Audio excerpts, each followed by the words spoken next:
मित्रों, सियाचिन पर लड़ रहे हमारे बहादुर सिपाही हनुमंतप्पा हमारे बीच में नहीं रहे।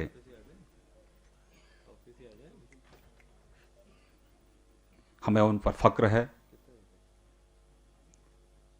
और जो अन्य सैनिक थे वहां, वो भी उस तूफान में शहीद हुए। उन सबके प्रति हमारी संवेदना है और हमारी श्रद्धांजलि है और परिवार के प्रति हमारी सहानुभूति है। ईश्वर उनकी आत्मा को शांति दे।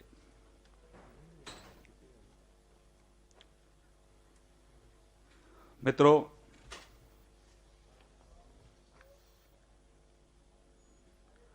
जून 2004 को अहमदाबाद में एक मुठभेड़ हुई थी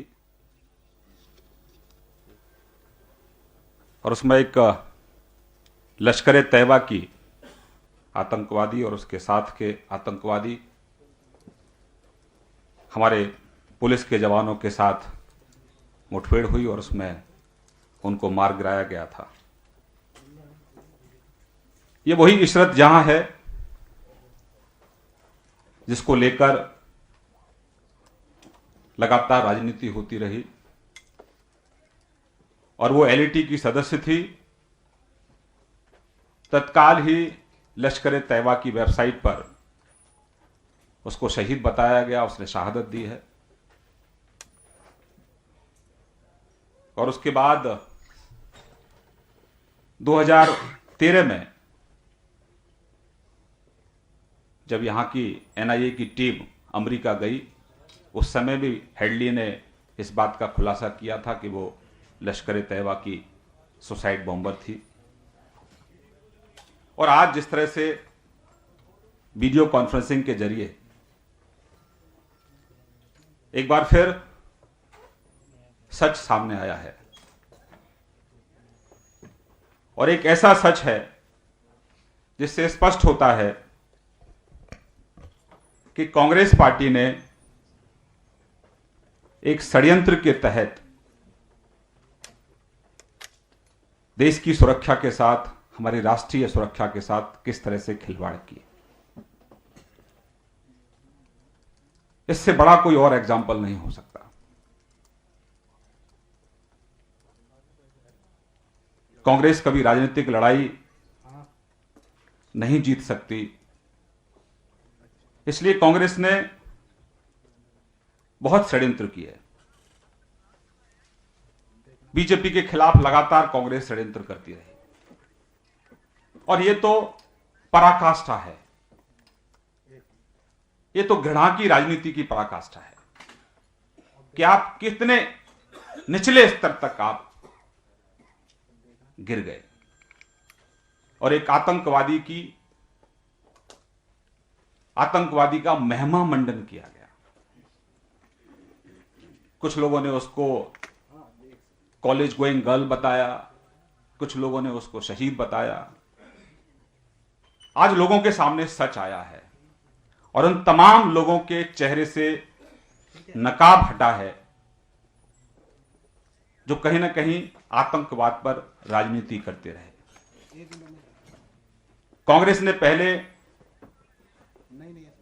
आतंकवादियों को कैसे बढ़ावा दिया जाए, फिर आतंकवादियों पर राजनीति कैसे की जाए, फिर आतंकवादियों की मौत का राजनीतिकरण कैसे किया जाए, ये तमाम उदाहरण आपके सामने हैं। ठीक है। और सबसे बड़ी बात है कि लगातार खुलासा हो रहा था कि वो लश्कर ए तैयबा की सुसाइड बॉम्बर अपने सहयोगियों के साथ उस समय के गुजरात के मुख्यमंत्री और वर्तमान के हमारे प्रधानमंत्री नरेंद्र भाई मोदी जी को मारने की साजिश से वो लोग आए थे। कुछ धार्मिक स्थलों पर अटैक करने के माध्यम से वो आए थे, एक पुलिस पोस्ट को उड़ाने के माध्यम से वो आए थे। उनके मंसूबे बहुत खतरनाक थे, लेकिन हमारी इंटेलिजेंस एजेंसियां सतर्क थीं उन्होंने अपने इनपुट दिए और फिर उनका जब पुलिस के साथ सामना हुआ और उस मुठभेड़ में वो मारे गए। लेकिन जो लोग अपनी जान हथेली पर रखकर आतंकवादियों के साथ लड़ते हैं और लड़ते लड़ते हमारे जाबाज सिपाही शहीद भी होते हैं, लेकिन वहां आतंकवादियों को ढेर किया गया। लेकिन जिन जाबाज सिपाहियों की पीठ को थपथपाने का काम होना चाहिए था, जहां उन सिपाहियों को शाबाशी देने का काम होना चाहिए था, एक षड्यंत्र के तहत राजनीतिक द्वेष की भावना से ग्रस्त होकर उस समय की कांग्रेस सरकार ने, श्रीमती सोनिया और राहुल जी की सरकार ने उन जाबाज सिपाहियों को, उन बेगुनाह लोगों को सलाखों के पीछे डाल दिया और पूरे देश के अंदर बीजेपी के लोगों को बदनाम करने की कोशिश की गई, नरेंद्र भाई मोदी जी को बदनाम करने की कोशिश की गई कि ये सस्ती लोकप्रियता के लिए इस तरह के एनकाउंटर करवाते हैं, लोगों को मारते हैं। आज ऐसे लोगों के चेहरे से नकाब उतरा है। नई बात नहीं है। कांग्रेस आतंकवादियों की मौत पर पूरी रात रोती है। बाटला एनकाउंटर के शहीद मोहनचंद शर्मा की शहादत पर सवाल भी खड़े करते हैं। 26/11 की घटना के लिए आरएसएस के लोगों को दोषी मानते हैं। हाफिज सईद जैसे लश्कर तैयबा के संस्थापक को हाफिज साहब कहते हैं, मनमोहन साहब के जो गृह मंत्री थे।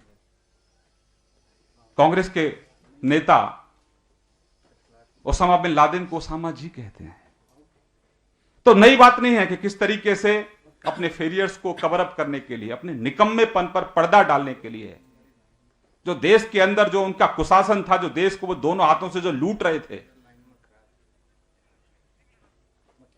किसान आत्महत्या कर रहे थे, लोग बेरोजगार थे, महंगाई चरम पर थी, इन सबकी चर्चा ना हो और एक आतंकवादी को एक धर्म के साथ जोड़ दो और उसके साथ जो उनके कांग्रेस पार्टी के कुछ सहयोगी भी लोग थे जो लगातार जो कांग्रेस कहती थी उसी बात को आगे बढ़ाते रहते थे। आज उन सब लोगों के चेहरे से नकाब उतरा है। अगर थोड़ी बहुत भी शर्म अगर है, हमें कांग्रेस को नैतिकता तो कांग्रेस में है ही नहीं, वो तो उनकी बहुत पहले समाप्त हो गई। थोड़ी बहुत भी अगर शर्म है कांग्रेस के लोगों को, तो श्रीमती सोनिया गांधी जी को, उनके बड़बोले लाडले युवराज राहुल गांधी को, जो सिर्फ षड्यंत्र की राजनीति करते हैं, लगातार झूठ बोलते रहते हैं, झूठ की मशीन बन चुके हैं। थोड़ी बहुत भी अगर कहीं कुछ भी बची है, कहीं भी अगर जमीर थोड़ा भी अंदर है, तो देश के लोगों से माफी मांगनी चाहिए। और जो जाबाज सिपाही हैं जिन्होंने अपनी जान हथेली पर रखकर उन आतंकवादियों को ढेर किया मुठभेड़ में, उनके परिवार के प्रति, उन लोगों के प्रति कम से कम उनको माफी मांगनी चाहिए। बहुत ज्यादा अपेक्षा हम कांग्रेस के मित्रों से नहीं कर सकते कि उन सिपाहियों का क्या दोष था। अगर वो शहीद हो जाते तो उनके परिवार के लोग बिलखते रहते, लेकिन उनका गुनाह यही था कि उन्होंने आतंकवादियों को मुठभेड़ में मार गिरा दिया और उनको जेल के सलाखों के पीछे डाल दिया। क्या गुनाह था उनका? क्योंकि टारगेट था कि मोदी जी को कैसे बदनाम किया जाए, बीजेपी को कैसे बदनाम किया जाए, और उसके लिए आईबी, सीबीआई जैसी एजेंसियों का भी राजनीतिकरण करने की कोशिश की। मैं कुछ फैक्ट आपके सामने रखता हूं मित्रों, जिसे मुझे पढ़ना होगा आपके सामने। जून 2013 में अमेरिका में जब पूछताछ के लिए एनआईए का जब दल वहां गया और जब हेडली ने इशरत जहां का नाम लिया, लेकिन तत्कालीन जो यूपीए सरकार थी उसके दबाव में आकर एनआईए ने अपनी रिपोर्ट से उसका नाम हटा दिया। मैं एक न्यूज जो अखबार है उनको कोट कर रहा हूं, ये जागरण की रिपोर्ट है। और सबसे बड़ी बात यह है कि इस रिपोर्ट पर प्रेस कॉन्फ्रेंस करके और इस पूरे घटनाक्रम को भ्रामक बताया गया, यानी कि कंफ्यूज करने वाला बताया गया। उस समय की कांग्रेस सरकार ने राजनीतिक द्वेष की भावना से ग्रस्त होकर जो उनकी भड़ास थी, उनको चुनौती के रूप में जो बीजेपी के नेता दिख रहे थे, बिना जांच किए जो वहां का गुजरात के लोगों ने जो मैंडेट दिया था मोदी जी की सरकार को, उनको वहां प्रताड़ित करने के लिए भी सीबीआई और आईबी को मिसयूज करने की भी कोशिश की गई। यह भी तमाम समाचार पत्रों की रिपोर्ट है। 2009 में उप सचिव आरबीएस मणि द्वारा उच्च न्यायालय में 2 महीने के अंतराल पर इशरत को लेकर विरोधाभासी हलफनामे दाखिल किए गए। उन्होंने स्पष्ट किया था कि इशरत व उसके साथियों के आतंकी मंसूबों के बारे में आईबी की सूचना सही थी और उस पर अविश्वास करने का कोई कारण नहीं है।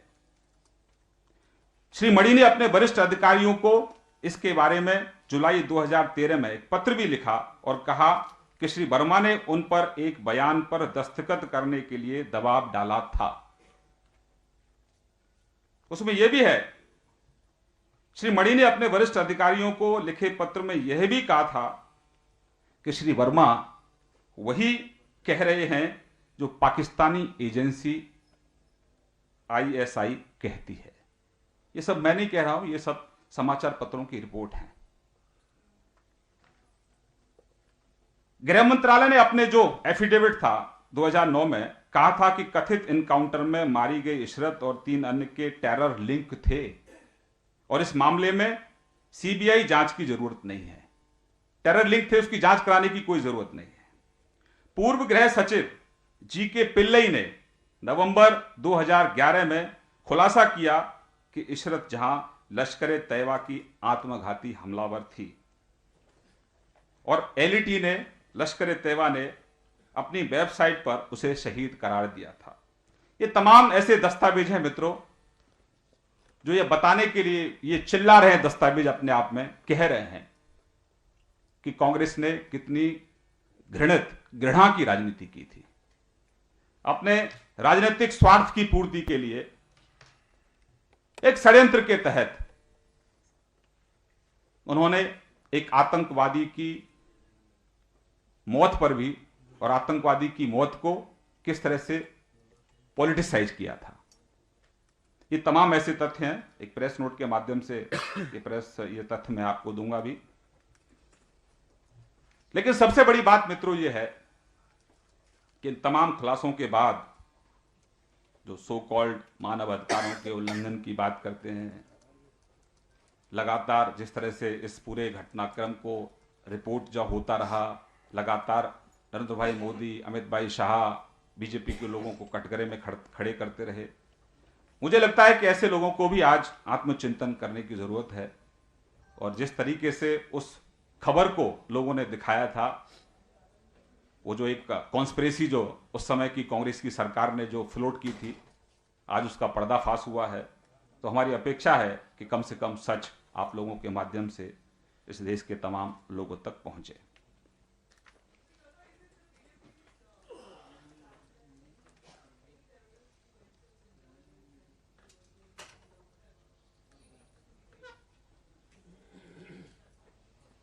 आपका सवाल मुझे लगता है कि जो मैंने कहा है उससे बिल्कुल अलग है। मैंने बहुत स्पष्ट रूप से कहा है कि आतंकवादी जिस मंसूबे के साथ आते हैं, और उसके कई मैं उदाहरण आपको दे सकता हूं कि जिस तरह से 26/11 हुआ, तो 26/11 में उन्होंने अंधाधुंध गोलाबारी की, फायरिंग की, कितने लोग वहां मारे गए, उनके बारे में भी सोचना चाहिए। जब इनकाउंटर में हमारे जांबाज सिपाही जब शहीद होते हैं तो उनके बारे में कोई चिंता नहीं करता है। अगर मुठभेड़ में कहीं आतंकवादी मारे जाते हैं तो उस पर राजनीति क्यों शुरू होती है? यहां बात आतंकवादियों की हो रही है और सीमा के सुरक्षा बल के जांबाज सिपाहियों की हो रही है। यहां किसी राजनीति की बात नहीं हो रही है।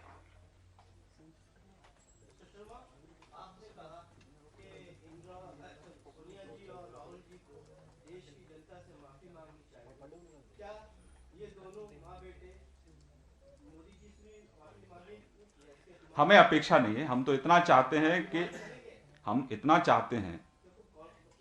आपका सवाल हो गया, मैं जवाब दे दूं आपको। हमें उनसे कोई अपेक्षा नहीं है। हम इतनी सिर्फ बात कह रहे हैं कि ये जो सच सामने आया है, जो सच है, सत्यमेव जयते, सच की हमेशा जीत होती है। कांग्रेस ने लगातार हमारे बारे में दुष्प्रचार किया। नरेंद्र भाई मोदी जी को पहले दिन से ही उनके बारे में जितने भी शब्दकोश में अपमान करने वाले शब्द हैं, कांग्रेस ने वो सब यूज किए। आप लगातार गुजरात के चुनाव जो हुए विधानसभा के, उनको भी देख लें, और पिछला जो लोकसभा का चुनाव हुआ था उसको भी देख लें। तो ऐसी कांग्रेस से हमें कोई अपेक्षा नहीं। हम तो इतना कहते हैं कि सिर्फ और सिर्फ आपने जिस तरह से देश के लोगों को गुमराह किया और जिस तरह से जो जांबाज सिपाही थे उनको आपने झूठे मुकदमे में आपने उनको जेल के अंदर डाला। अगर दुर्भाग्य इस देश का कि अगर आतंकवादियों की शिकार अगर शहीद हमारे जवान हो जाते हैं तो कोई चिंता नहीं करता, और हमारे जवान जो जांबाज सिपाही हैं वो आतंकवादियों को ढेर कर देते हैं तो उस पर सवाल खड़े करते हैं। तो सवाल खड़े करने वालों लोगों से आज एक बड़ा सवाल यह है कि ये राजनीति बंद करिए। आतंकवादी देश के दुश्मन होते हैं और उन दुश्मनों का जो जवाब दिया जाना चाहिए, हमारे जांबाज सिपाही, हमारी एजेंसियां बहुत बेहतर तरीके से जानती हैं कि उनका जवाब क्या है। तो इस तरह की घटनाओं पर ठीक है, समीक्षा हो, जानकारी जिसको भी जो करना है करे, लेकिन इस तरह की घटनाओं का राजनीतिकरण नहीं होना चाहिए। फैक्ट यह है मैडम, फैक्ट यह है कि हेडली ने 2013 में कहा था कि वो एलईटी की सुसाइड बॉम्बर थी जिसको पैसे दिए गए थे नरेंद्र भाई मोदी की हत्या करने के लिए। फैक्ट यह है कि उसको पैसे दिए गए थे पुलिस पोस्ट को उड़ाने के लिए। फैक्ट यह है कि मंदिरों पर हमले करने के लिए उनको पैसे दिए गए थे, उसके और उसके सहयोगी लोगों को। हम फैक्ट पे बात करें, इसका राजनीतिकरण हम लोग नहीं करना चाहते। दूसरा एक और मित्र मुझे टिप्पणी करनी है कि जो जवाहरलाल नेहरू यूनिवर्सिटी में जो घटनाक्रम हुआ है, वहां जिस तरह से लोगों ने भारत के खिलाफ नारेबाजी की है और जो आतंकवादी हैं जिनको हमारे देश की न्याय व्यवस्था ने सजा के तौर पर जो उनको फांसी की सजा दी है, उसको लेकर वहां कुछ लोगों ने जिस तरह से वहां नारेबाजी हुई है, जिस तरह से वहां उन जो आतंकवादी हैं उनको शहीद बताने का जो कुछ लोगों ने वहां क्रम शुरू किया है। हमारा मानना है कि जवाहरलाल नेहरू यूनिवर्सिटी एक बहुत प्रतिष्ठित यूनिवर्सिटी है और बहुत अच्छे बहुत बुद्धिजीवी उस यूनिवर्सिटी ने इस देश को दिए हैं, बहुत प्रशासनिक अधिकारी भी उस यूनिवर्सिटी ने इस देश को दिए हैं और बहुत अच्छे लोग वहाँ पढ़ते हैं, गरीब परिवार के बच्चे भी वहाँ पढ़ते हैं। लेकिन चंद लोग हैं, जो मुट्ठी भर लोग हैं, जो उस यूनिवर्सिटी के वातावरण को दूषित करने की कोशिश कर रहे हैं। और वो जो घटना में घटित हुई है वो बहुत दुर्भाग्यपूर्ण है, क्योंकि एक तरफ तो हमारे सियाचिन पर हमारे जांबाज सिपाही इस देश की रक्षा के लिए, सुरक्षा के लिए अपनी शहादत दे रहे हैं, और वहीं इस तरह के प्रतिष्ठित जो विश्वविद्यालय हैं वहाँ भारत के खिलाफ नारेबाजी हो रही है। तो ये हम इसकी कड़े शब्दों में निंदा करते हैं और यूनिवर्सिटी प्रशासन ऐसे लोगों के खिलाफ वहाँ ठीक से कड़ी कार्रवाई भी करे, जिससे कम से कम जो यूनिवर्सिटी में बच्चे पढ़ने आते हैं गांव से, उनकी पढ़ाई पर उसका कोई इफेक्ट ना हो। और हम आज सवाल भी पूछना चाहते हैं आपके माध्यम से कि जो लोग तथाकथित लोग सूडो सेकुलर लगातार पुरस्कार वापसी का जो ढोंग करते रहते हैं, लगातार फ्रीडम ऑफ स्पीच की वकालत करते रहते हैं, यूनिवर्सिटीज के अंदर विचारधाराओं को लेकर खूब बहस होती है, वाद विवाद होता है, लेकिन एक सीमा के आगे कोई भी नहीं बढ़ता है कि देश के खिलाफ कोई भी नहीं बोलता है। तो वो कोई विचारधारा नहीं है। जिस तरह की जो कार्यक्रम वहां जेएनयू में हुआ है वो कोई विचारधारा नहीं है, वो एक जहरीली सोच है जो कहीं ना कहीं हमारे उन जो जांबाज सिपाही हैं उनको कहीं ना कहीं ऐसी सोच अपमानित करती है। और मैं मानता हूं कि यूनिवर्सिटी के अंदर बहुत ऐसे लोग हैं जो उस तरह की घटना की निंदा भी करते हैं। तो कम से कम आज जो लोग बहुत ट्वीट भी करते हैं, बहुत पुरस्कार वापसी का भी ढोंग करते हैं, लंबे चौड़े बैनर लगाकर सड़कों पर मार्च भी करते हैं और सबसे बड़ा सवाल तो कांग्रेस के उपाध्यक्ष राहुल गांधी जी से भी है, और उनके जो मित्र हैं श्रीमान केजरीवाल, एक और उनके मित्र हैं श्रीमान ओवैसी। ऐसे लोग कब जेएनयू जाएंगे और इस घटना पर अपनी प्रतिक्रिया कब व्यक्त करेंगे? ये लोग उत्सुक हैं, हम भी उत्सुक हैं कि उनकी प्रतिक्रिया क्या होगी। मेरी तरफ से इतना ही मित्रों, बहुत बहुत धन्यवाद। हाँ, तो बाबा रखते कहां? बोला नहीं मालूम, नहीं मालूम, तुम्हारे बाबा के खेत में। अब ये ऐसी हो गया है मेरे भाई, ये ऐसी हो